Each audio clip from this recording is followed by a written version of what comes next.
Bismillahirrahmanirrahim. Dear students, I am Amir and we are in chemistry class.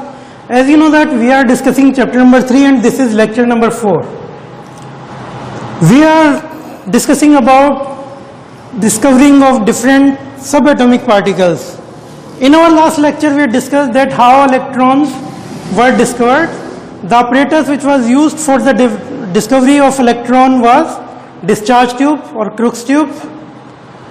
As far as the second subatomic particle, the proton's discovery is concerned, the apparatus used for the discovery of proton is same, which was done in discovery of electron, the discharge tube.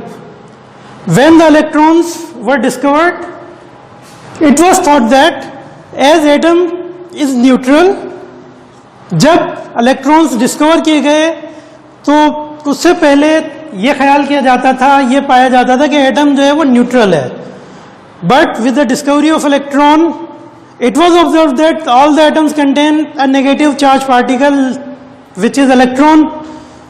तो जब atom के अंदर एक सब atomic particle negative charge particle पाया गया और atom का इटसेल्फ जो बिहेवियर है वो न्यूट्रल ऑब्जर्व किया गया, तो उस वक्त ही ये ख्याल किया जाने लगा कि there must be some positive charge particle within any atom which are equal to number of electrons. यानी उस वक्त से ये ख्याल किया जाने लगा कि क्योंकि एटम के अंदर नेगेटिव चार्ज पार्टिकल इलेक्ट्रॉन्स हैं तो there must be some positive charge particles also within the atoms. Atoms के अंदर यकीनी तौर पर पॉजिटिव चार्ज पार्टिकल्स भी होंगे जो कि इलेक्ट्रॉन्स की तादाद के बराबर होंगे क्योंकि एटम इटसेल्फ इज न्यूट्रल. तो इस चीज को ध्यान में रखते हुए जब मुख्तलिफ एक्सपेरिमेंट्स किए गए तो सेम apparatus के साथ Goldstein who was a German physicist, उसने उसी डिस्चार्ज ट्यूब एक्सपेरिमेंट को मजीद आगे बढ़ाते हुए उसने ऐसा किया कि उसने जो कैथोड था उस कैथोड के अंदर उसने कुछ होल्स किए. उसने परफोरेटेड कैथोड यूज किया एक्सपेरिमेंट के अंदर. डिस्चार्ज ट्यूब की कंस्ट्रक्शन सेम वही थी कि एक ग्लास ट्यूब, उसके अंदर दो पॉजिटिव और नेगेटिव इलेक्ट्रोड्स जिनको हाई वोल्टेज बैटरी से कनेक्ट किया गया है. जब हाई वोल्टेज बैटरी से उसको कनेक्ट किया जाता है और वैक्यूम ट्यूब के जरिए से इसका अंदर का प्रेशर वगैरह डिक्रीज किया जाता है, तो उस सूरत में कैथोड से एनोड की तरफ रेज ऑब्जर्व की गई और फ्लोरिसेंस ऑब्जर्व की गई.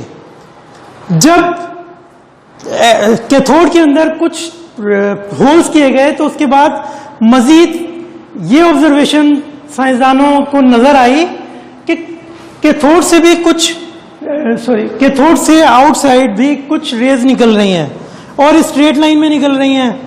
जब उन रेज को मजीद एक्सपेरिमेंट किया गया, उनके ऊपर electric and magnetic fields apply की गई, तो these raise were deflected towards negative charge. जो अर्लियर एक्सपेरिमेंट था जिसमें कैथोड रेज थी उनको जब मैग्नेटिक और इलेक्ट्रिक फील्ड अप्लाई की गई थी तो दे वर डिफ्लेक्टेड टुवर्ड्स पॉजिटिव. तो इस वजह से उन्हें कहा गया कि उनके ऊपर नेगेटिव चार्ज है. जब इन रेज को ऑब्जर्व किया गया और इन पर इलेक्ट्रिक और मैग्नेटिक फील्ड्स अप्लाई की गई तो ये नेगेटिव प्लेट्स की तरफ, नेगेटिव चार्ज की तरफ डिफ्लेक्ट हुए.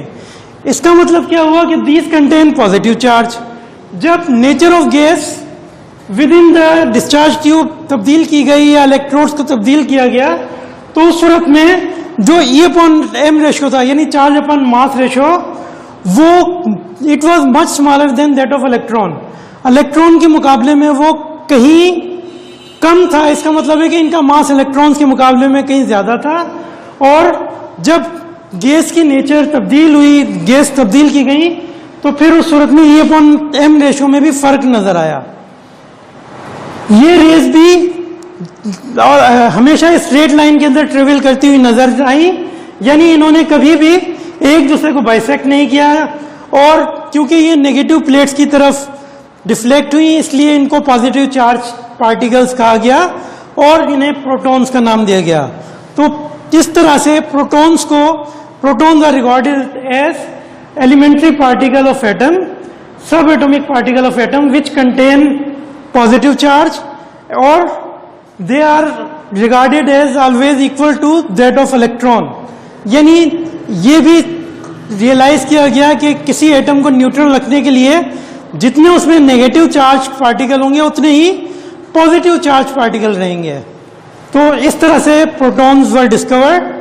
In our next lecture we will discuss how the subatomic particles neutron are discovered and what are the basic properties of electrons, protons and neutrons. Thank you.